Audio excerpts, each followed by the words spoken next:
Hello, everybody, and welcome to another amazing episode of the Grief Let's Talk About It podcast. You guys know who it is. This is Tony Lynch. I am the host of this podcast, and we are your number one podcast for bringing you conversations around death, dying, and grief, and all the messiness that comes in between it, with some amazing guests who not only walk the walk, but talk the talk, and out here doing some amazing things. And of course, today I have another amazing guest for you guys. Now, before I bring my guest on, I would like to ask, if this is your first time tuning in, do me a favor, head on over to that YouTube channel. Hit that subscribe button, hit that bell notification so you'll be notified every time that we drop a new episode.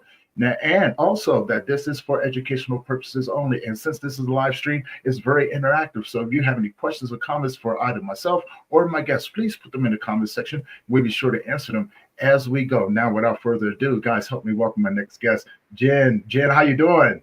Hi, Tony. Great to be here. How are you? I'm doing amazing. Welcome to the show. Thank you. Thanks for having me. Yes. Now, before we get started, tell people who you are, where you're from, and about the work that you do.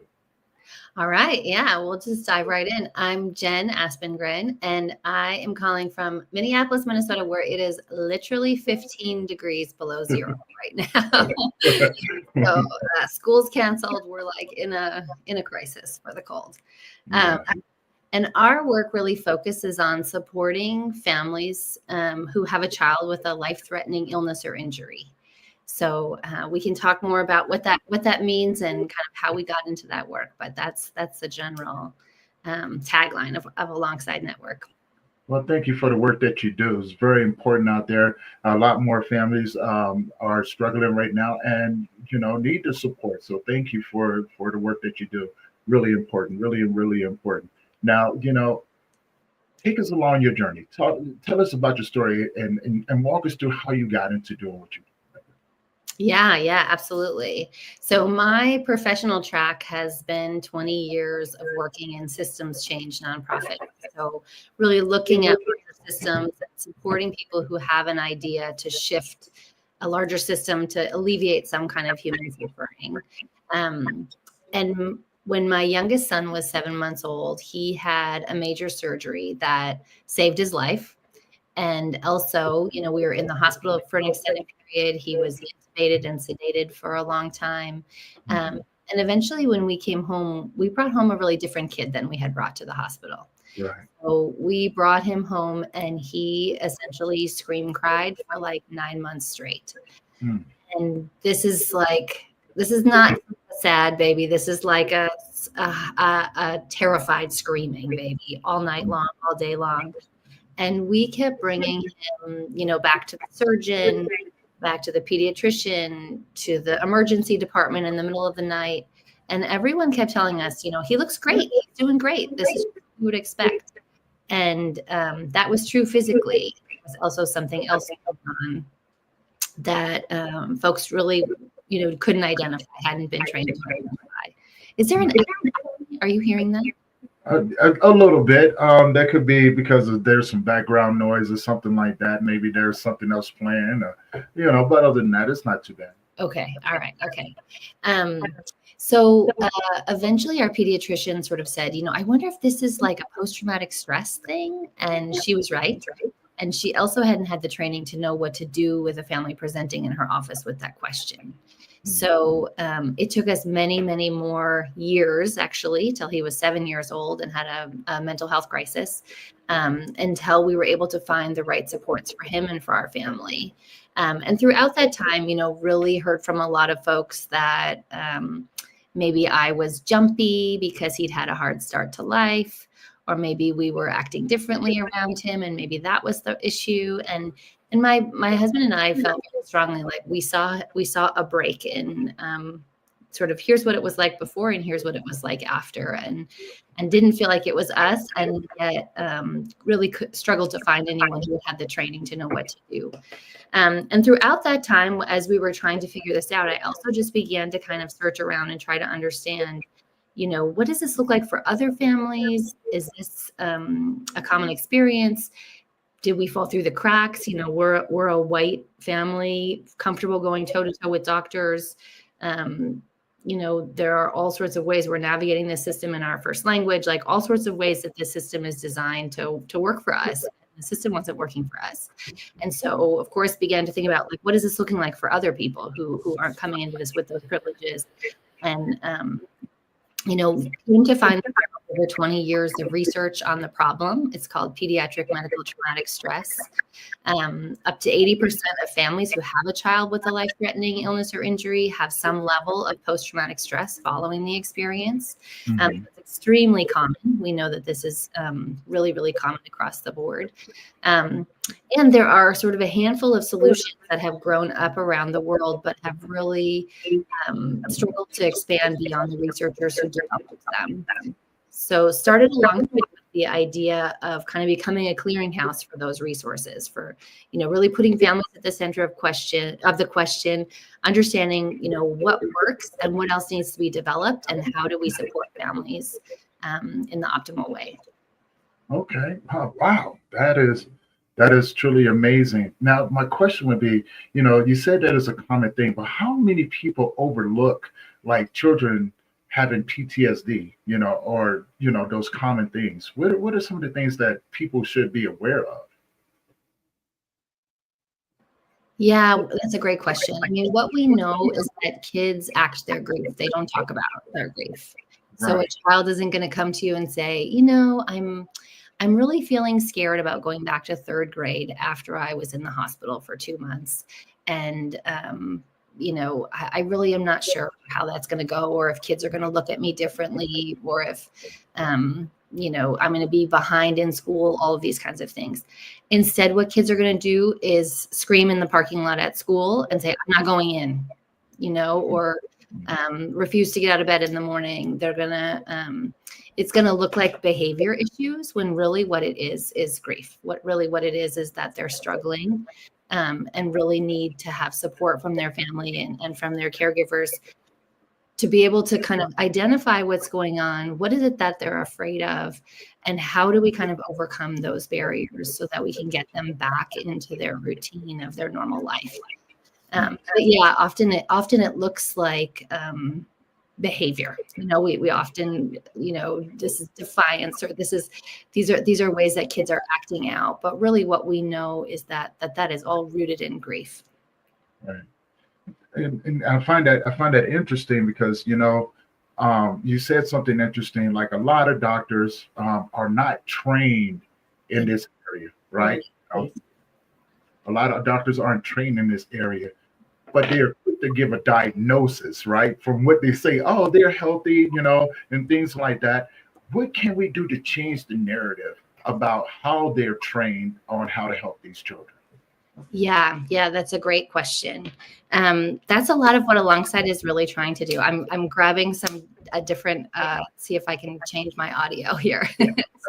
No worries. That's why I have a visitor here. That's really what our work at Alongside is focused on. So we aim to not only change the experience for families directly, but also to really change the experience of how practitioners are trained. So that focuses on, eventually we'll go further upstream and really work in medical schools and really make sure that this work is integrated into the experience of being trained in the first place. But right now, what we're doing is working with hospitals to train across a unit, and so that there is a common language and a common understanding of what this experience is for families and how to kind of minimize. We talk about minimize and mitigate. So if there are ways to kind of minimize a family's traumatic experience, we're looking to staff to help do that. So, and then also in terms of mitigate, that's a lot of the work that we do directly with families. So inviting folks, hopefully that helped get rid of some of that echo.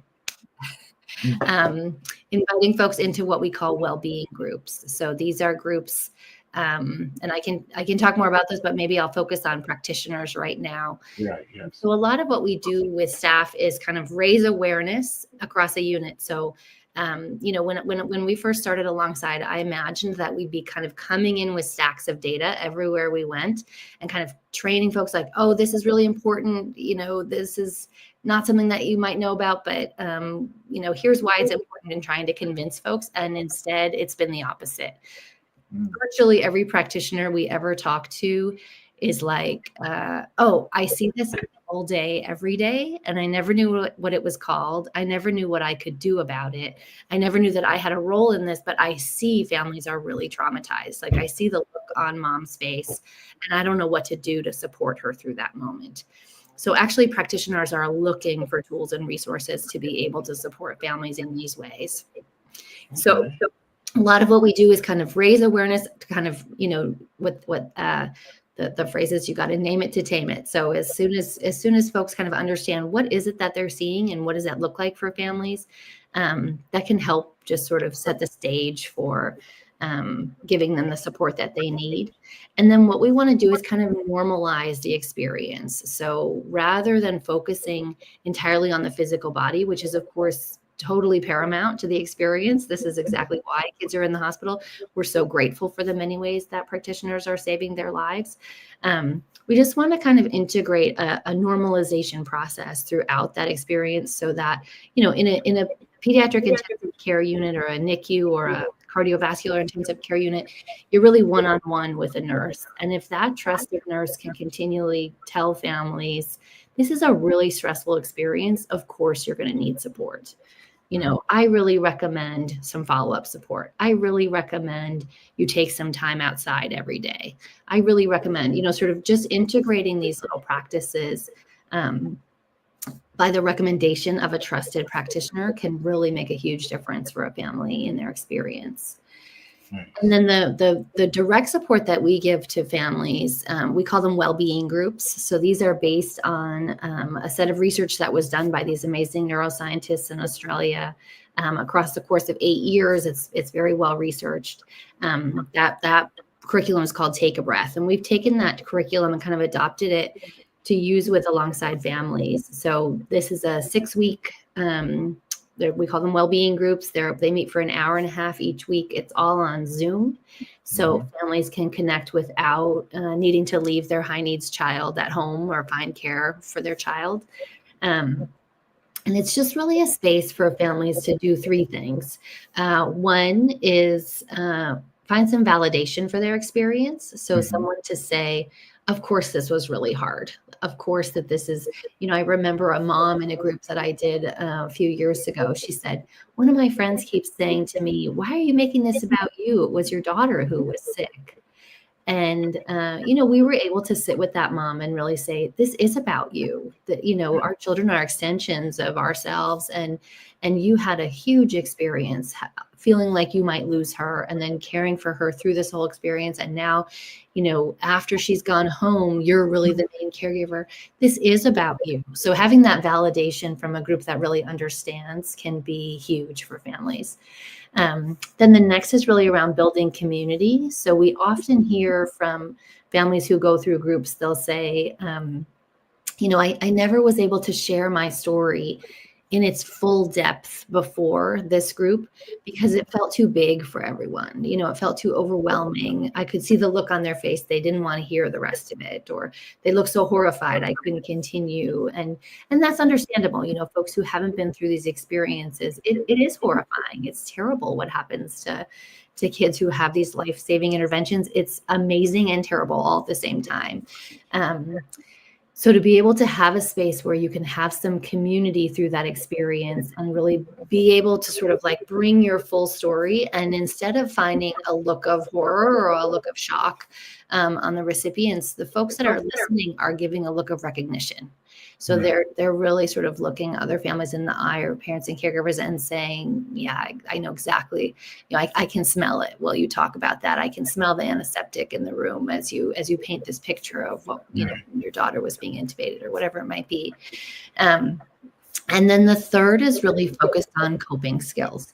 So increasing coping skills, reminding folks of the coping skills that they have, just really reminding people to take some time for themselves so that they can be the best caregiver and parent that they can be to their child. I think often when you almost lose a child, you feel like, I will do anything for this child. I don't want to take time for myself. I want to focus every ounce of myself on making sure that this kid is okay.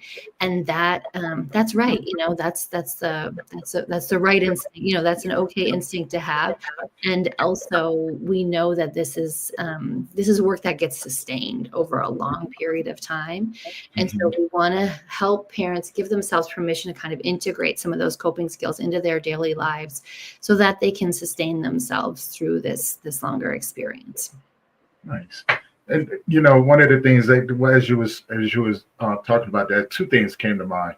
One was reminded me of when my son was in school, and how he pretty much got kicked out of like 6 schools by the time he was 6 years old because he was acting out and things like that. And once we got a proper diagnosis, we found out that he had sensory processing input disorder, right? Which looks a lot like ADD or ADHD and things like that. And the teachers wasn't, his daycare providers was not equipped or didn't have the knowledge to understand what was going on. All they saw was the actions and things like that. And once we were able to get him diagnosed properly, we were able to help him navigate that area, right? And one of the things that I found that was very helpful when we finally got him to a good school, one of the facilitators there, she was very well versed in SPID. And I'm thinking to myself, like, how beneficial would it be to have someone there, to help others understand the behavioral aspects of the children that come in that act out. My second question would be, how much of that is genetic though? Like we talk about the different forms of grief, right?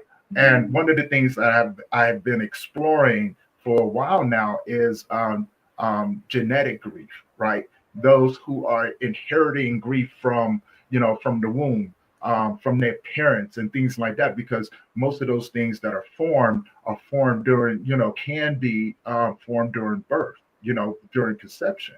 And a lot of people don't take that into aspect as well, or take that into account. Yeah, I think what we aim to do is really point to the fact that regardless of prior trauma, regardless of kind of what a family is coming into the experience with, it's very traumatic or very stressful to have a child who goes through a life-saving intervention, who has a child who has a life-threatening illness or injury. But that said, absolutely prior trauma, housing insecurity, racism, poverty, like all of these ways that folks are already experiencing, having traumatic experiences in their young lives too, for young people, can compound the experience, can really sort of pile on top of what they're already, then what they're going through with this life-threatening illness or injury. Nice. Which leads me to my next question. You were speaking about coping skills, things like that. And one of the things that I found out with young children, they're a lot more creative in expressing themselves, right?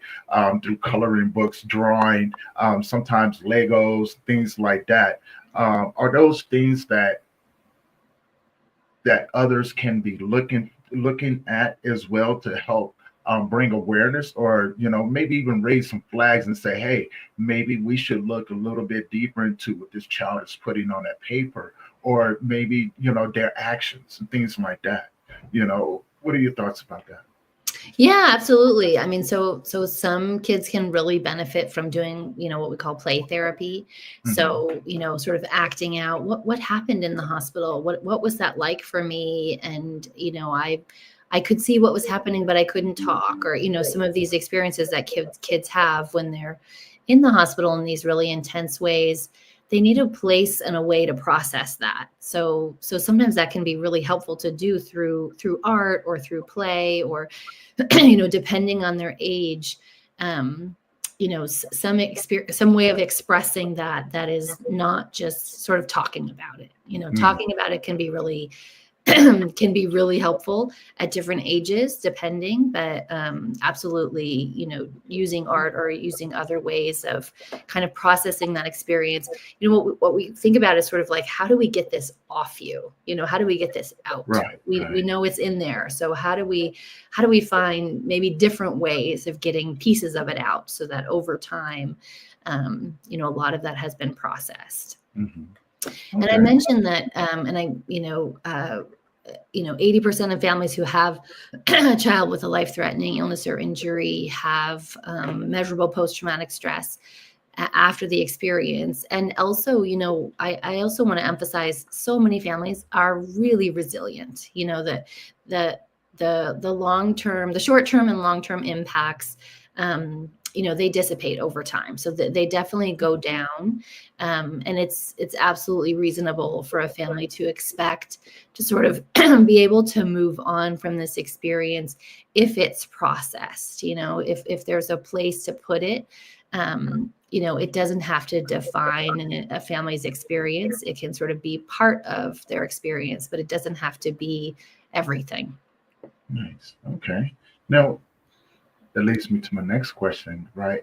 Because I love the fact that you laid that out on the table, because now I'm starting to expand into understanding how a child's mind process, trauma, abuse, and grief, and all of those different things, just to try to improve my awareness as I grow into this grief field as well, and it kind of raises a question of how many parents kind of overlook it and go, oh, it's nothing, right?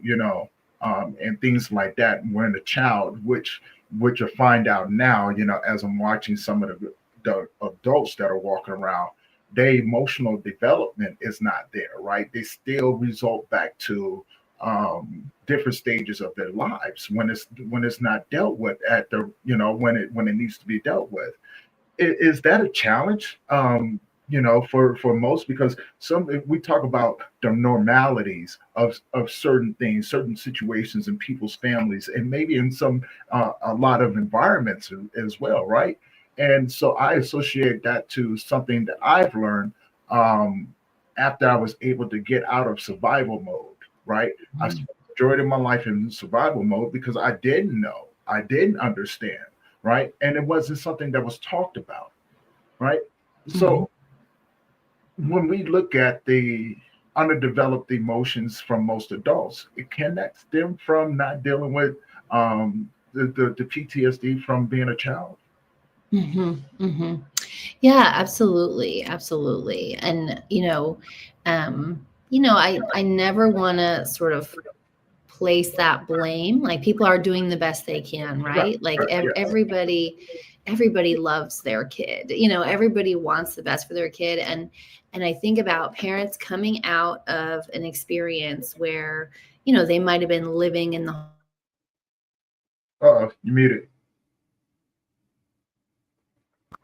Oh, all right. I'll listen. That's okay. Sound trouble here.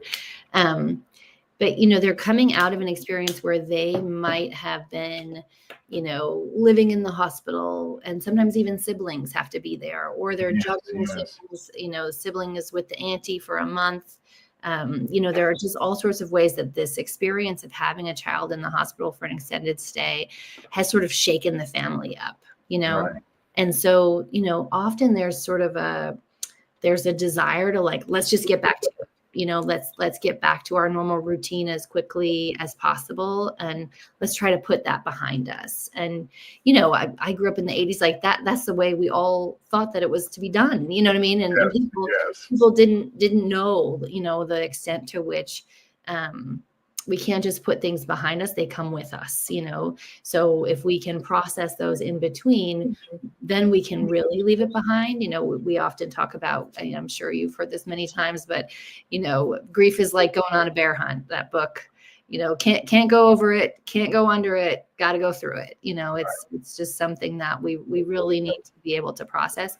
But But not everyone knows that, and understandably, not everyone has the skill or the time, the resources to be able to really support themselves and their child through that experience. Right. Yeah. Well, just recently, just within I would say, because I've been in this doing this work now for 6 years, working with men, and the challenges that come along with that.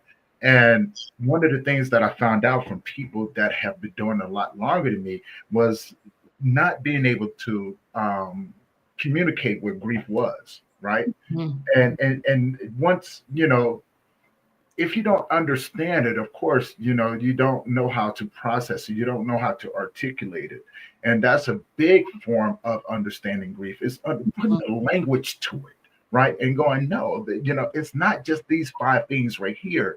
And what I found out is that, the deeper and deeper I began to grow within the grief and understand a lot more, there was so many different other stages that was associated with it, right? That most people don't even think about, right? Like, say for instance, you may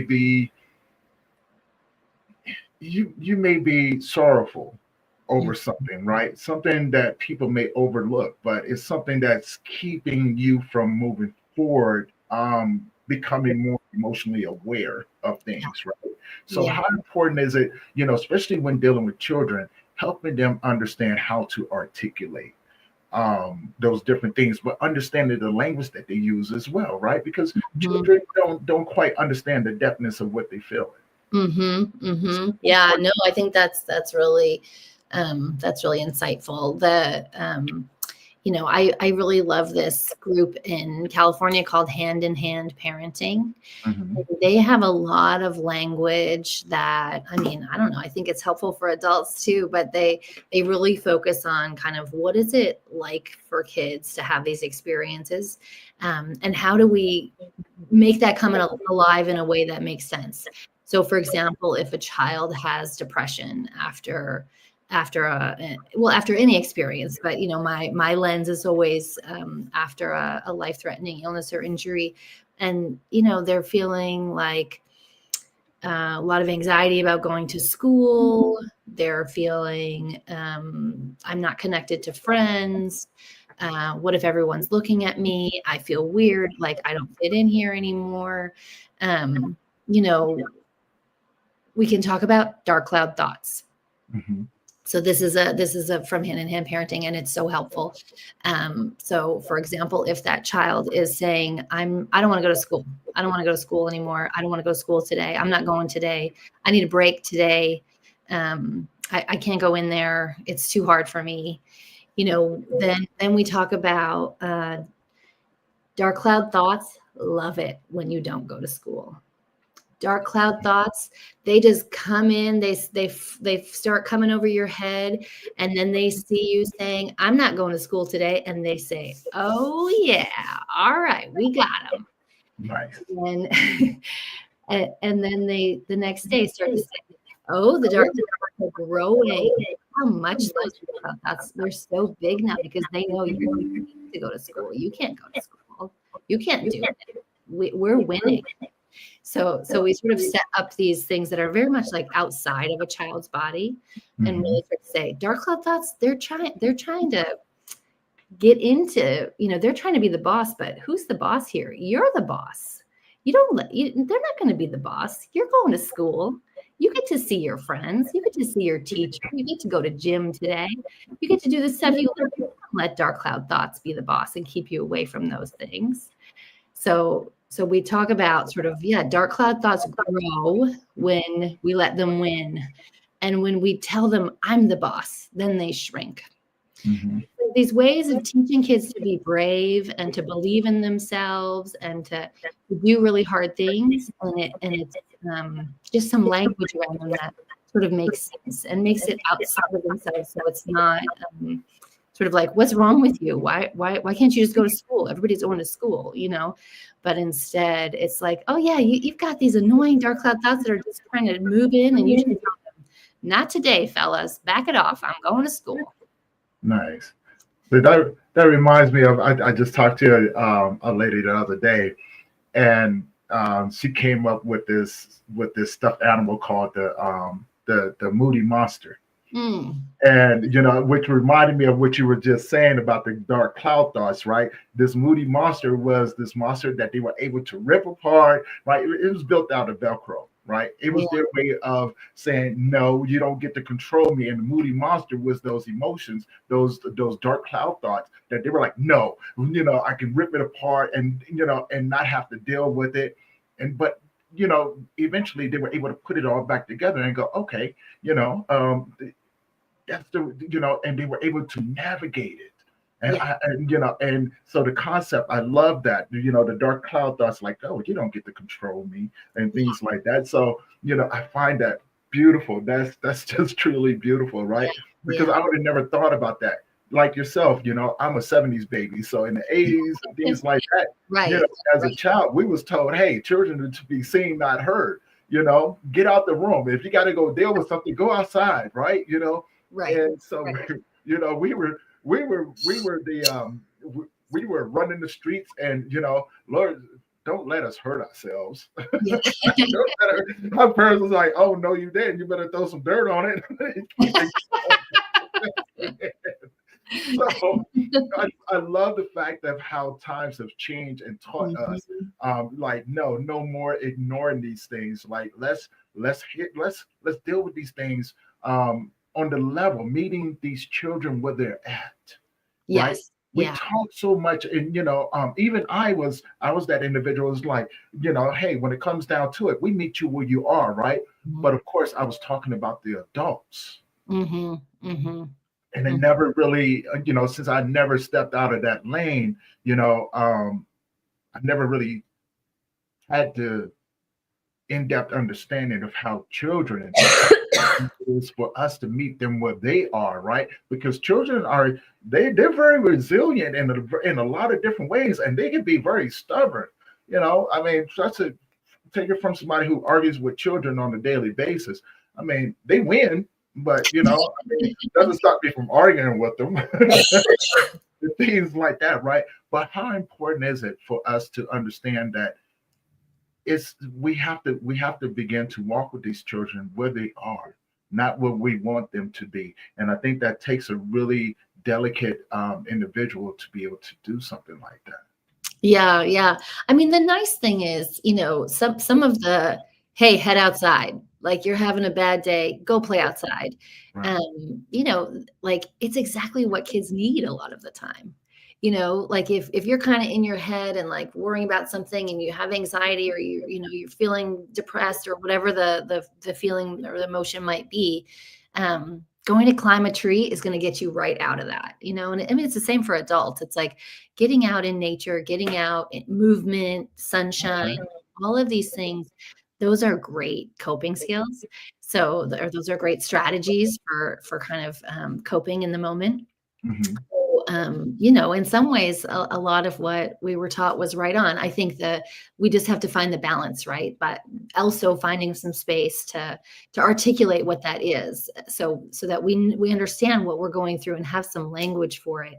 And I thought it might be helpful if we kind of talked about some of the different kinds of grief that families have. Yes, please. I think often when, and this is, so there's something called disenfranchised grief.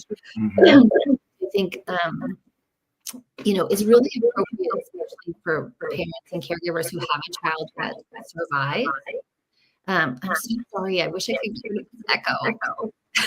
Oh, no, you're totally fine. You're fine. These things do happen, right? And so yeah. No worries. But when we have a child that survives, there's sort of this feeling, or even kind of a social narrative that sort of says, but what's wrong? They survived. What do you mean you have grief? Like, I thought grief is if they had passed away, then we would have grief, and I would understand that. But if they survived, I don't understand why you're talking about grief. And that's what we call disenfranchised grief. So that's a kind of grief that's maybe not socially acceptable or like widely understood. So of course you're going to have grief when your child goes through this huge experience. I remember someone saying to me, again, my son was an infant when we had this experience, and someone said, well, that's not the start to life you wanted for him, was it? Right. And that was exactly the right thing to say. You know, it really was exactly what I needed to hear, because you feel like, do I deserve to feel grief? Do I deserve to feel bad about this? Am I just supposed to feel grateful because he survived? Yeah. But being able to sort of let folks sit in their grief and know that this, you know, yeah, your high schooler spent their senior year in the hospital. Like, that's not what anyone wants for their child. There's a lot of grief around that, you know. Right. Um, some other levels of grief, or kind of types of grief and loss, complicated grief. So Yes. this can be what it can look like for a parent or caregiver who has a child with a life-threatening illness or injury. It can look like struggling to accept it, you know, sort of, especially, and I think we've seen this with some families who have like medical complexity or traumatic brain injury, kind of long-term diagnoses. Um, you know, I can think of one mom who's just the most amazing mom and has devoted herself to her child, and really feels like any minute we're going to turn the corner and we're going to go back to his old life. Right. Right. And that's understandable, you know, like we all want that to happen, and it's probably not going to happen for this family. So Right. able to sort of accept this is where we're at, and we're going to do everything we can in this moment and in this way. You know, that can sort of help move through some of that complicated grief. And then anticipatory grief. Mm. This is again sort of like a looking to the future, like all of the ways that, um, you know, okay, my child had a significant, you know, injury, 5th grade, and now they're not the same as they were. And I always imagined they were going to play high school soccer, and now like just really grieving, what if they get to high school and they can't play soccer? What if they get to high school and they don't fit in? What if they get to high school and, you know, no one wants to go to the prom, you know, whatever. I'm sort of giving small examples, but sort of looking to the future and worrying about what might happen, and kind of grieving those things before we know that they're true, or before we know what's going to happen. Just really anticipating what might be around the corner, and that, you know, of course, can be so stressful to kind of live with, always looking around the corner for the next thing. That can just be a huge weight for families to carry. And then the last I was going to talk about is collective grief. So Okay. this is what we might think of as, you know, 9/11 is an example of collective grief. You know, we had a city and a country and a whole world that was sort of grieving this experience that we had all gone through, and we'd all had our own experience of that day, but it meant something to virtually everyone who was involved in some way.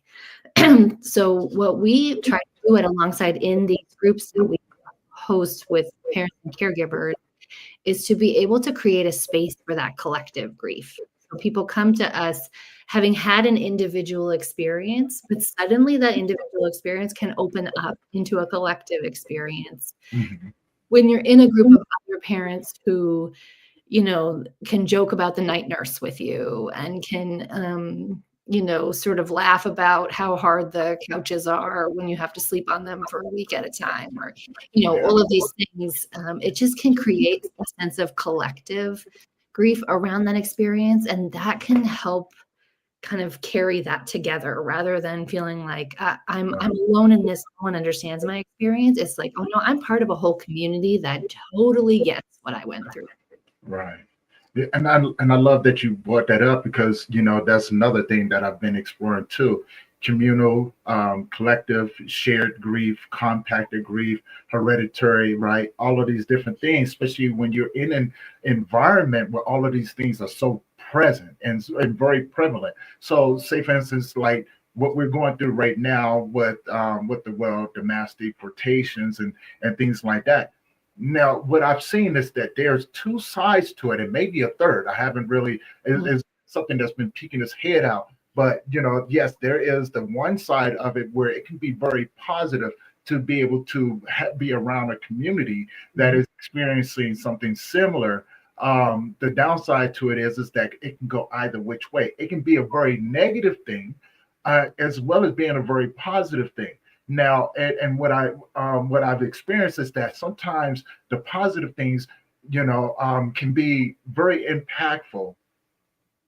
The negative things can be very toxic, which will actually spill over into it, and it can become this more aggravated thing that happens, right? And which changes the whole dynamic of how people are experiencing what they're going through, right? And instead of finding ways, solutions of dealing with it as a community, they find ways of acting out, right? Which in turn, this is where it trickles down to where how our children are watching us, right? Because that becomes part of their story over a period of time. And I think that, well, and I really, really don't want to put it out there like this, but it's a reality. Sometimes they don't know how to get out of that. Are afraid. Once they start seeing that aspect of it, they're afraid to go and step into that environment with those individuals because they're afraid of what may happen to them.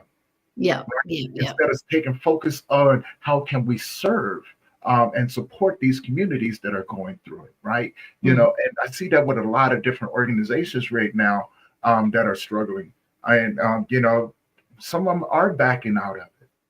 And I'm a firm believer. No, don't back out. Step into it. That's what they need. That's what that's what they need for the most part. I want to get your thoughts on that real quick. No, I totally hear you.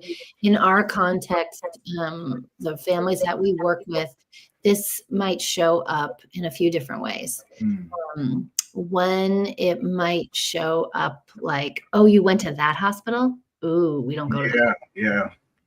We in fact, there's an acronym for a hospital here that people say, oh, anywhere but that hospital. We're in anywhere but that hospital.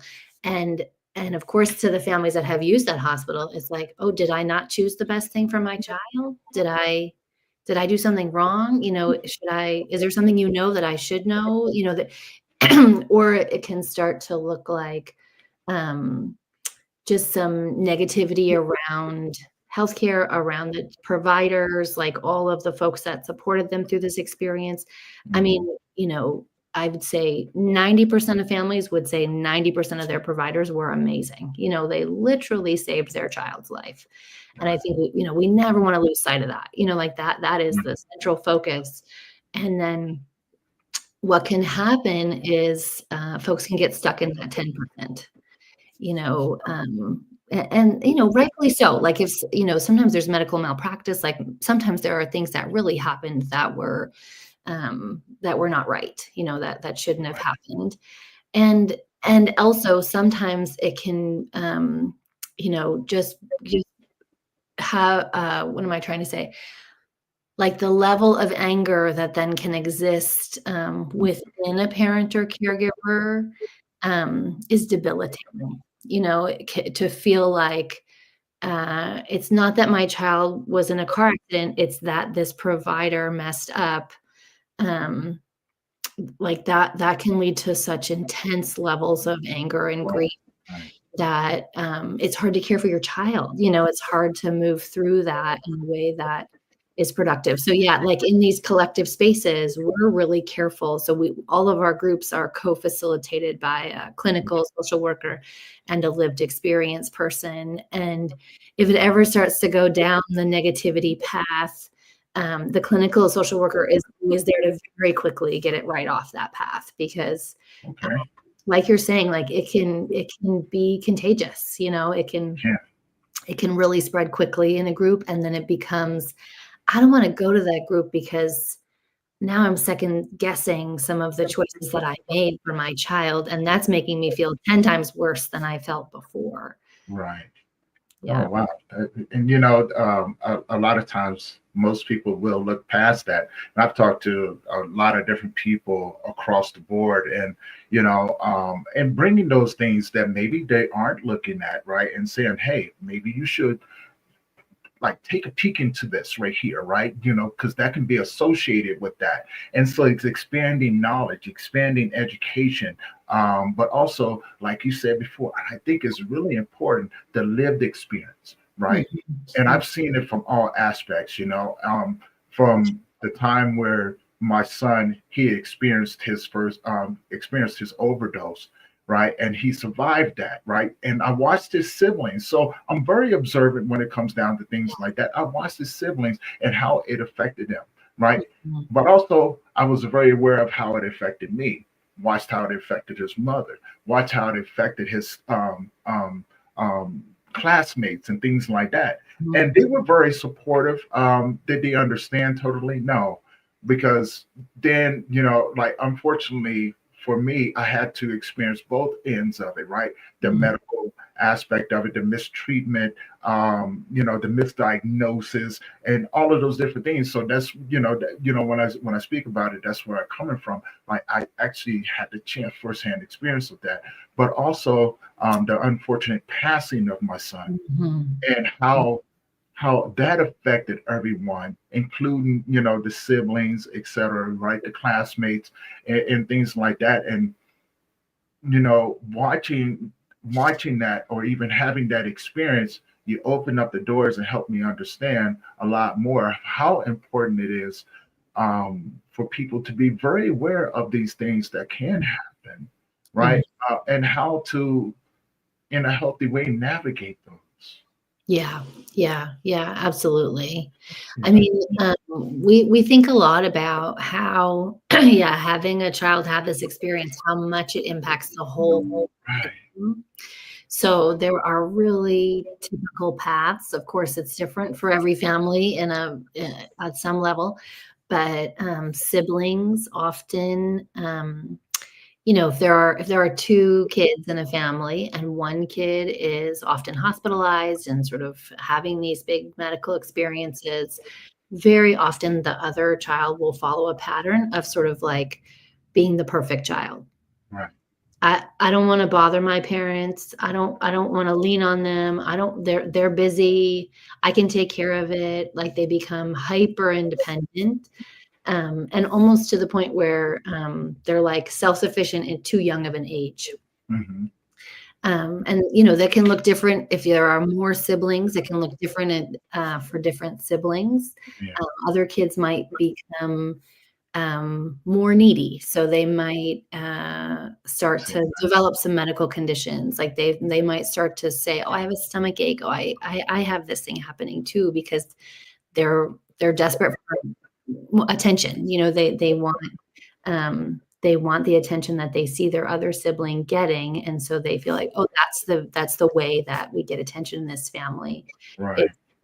by having an illness. Oh, right.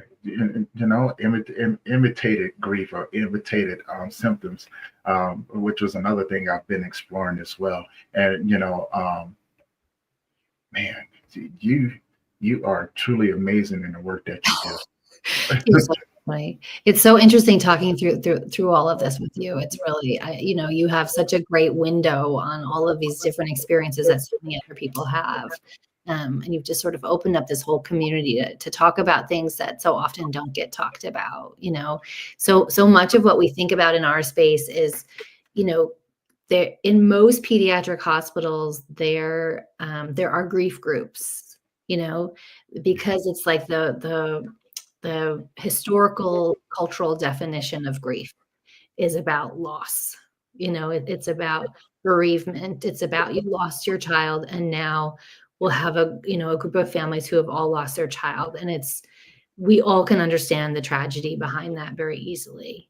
And so our work at Alongside is really about saying, so many kids are surviving things that they, really wouldn't have survived 50 years ago, and some even 20 years ago wouldn't have survived.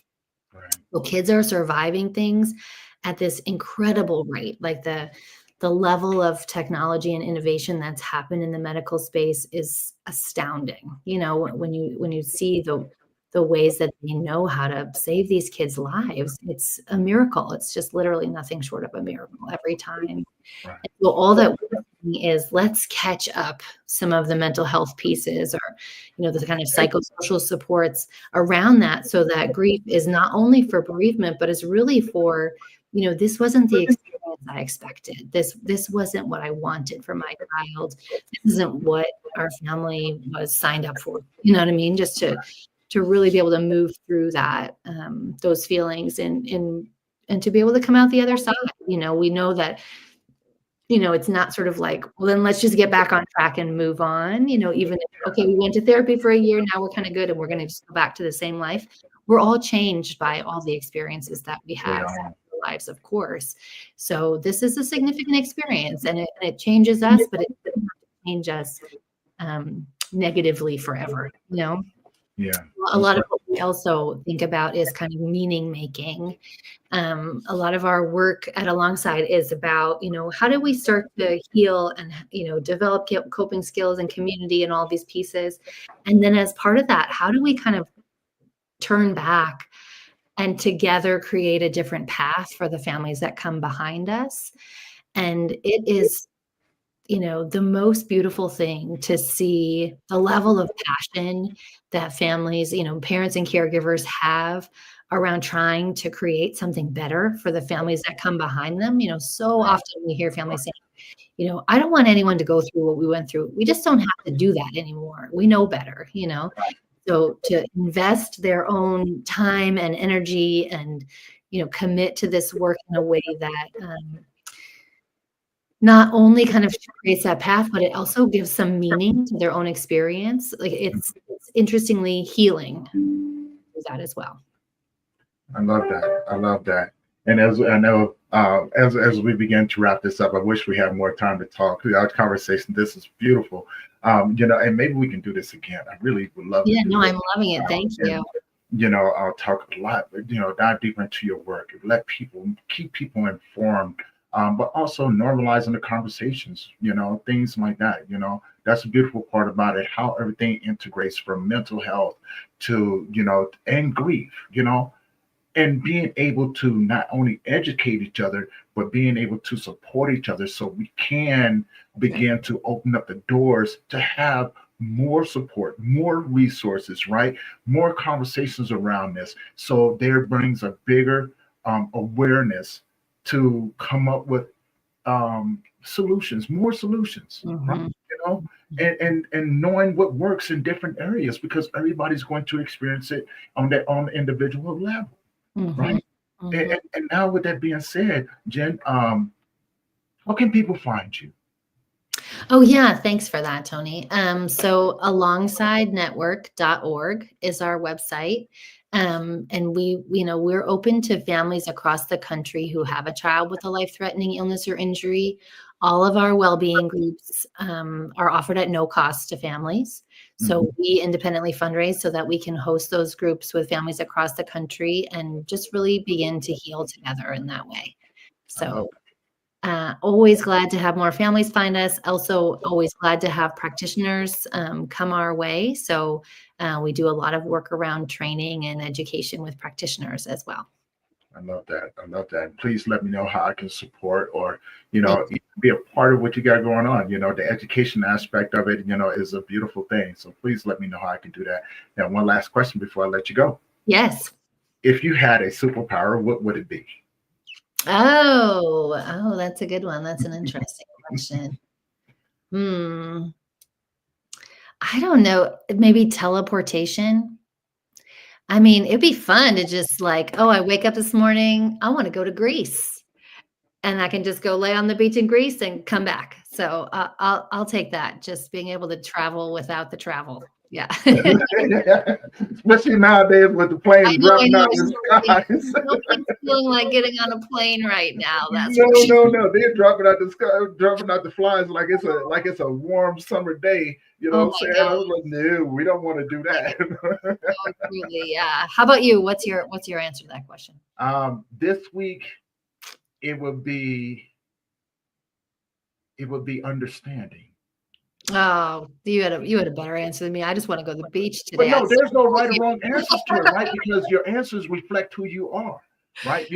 And think about it. Teleportation, you can be in the midst of those families that need you when you need to be there. But you also can teleport somewhere and have a break. You know what I'm saying? To Yeah, so yeah. that's a beautiful thing. But mine, like every week when I found that when I ask myself this question, it changes, right? I Mm, started off with empathy, then I went to healing, and then I went to um, um, unconditional love. mm, And this week is just, deep embedded understanding of us as a human race, as emotional beings, as a growing collective, and things like that. I want to understand more because I want to know how I can serve on the levels that people need me to be, right? And yeah. not where I think I need to be. Because again, it's meeting people where they are and understanding that the roles that we play is to walk people to their next destination.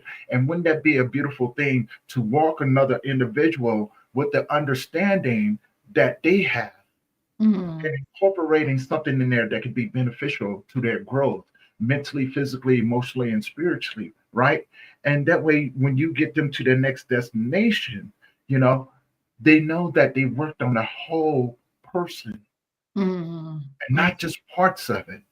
So the understanding of how I need to show up in those different areas. So yeah, this week is just understanding, right? Yeah, that's beautiful. Yeah. Yeah, and plus understanding, how to have conversations with the amazing Jen and things like that. Well, Tony, this has been wonderful. You are a fantastic host. Thank you for Uh, your I good question. appreciate that.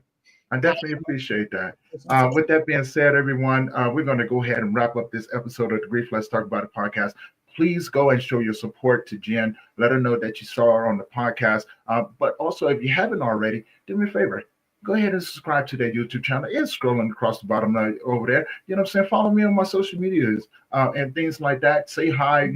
Let me know how I can support you as well as bring resources and support to you as well, right? And with that being said, everyone, I love you. Thank you for your support. And we're going to see you guys in the next episode. And yeah, guys, be safe out there if you're somewhere where it's snowing, flooding, and stay warm, stay safe. Remember to tell your loved ones that you love them because tomorrow's not promised. All right. You guys have a great one. Peace. Tony, you're amazing. Thank you. Thank you so much, Jen.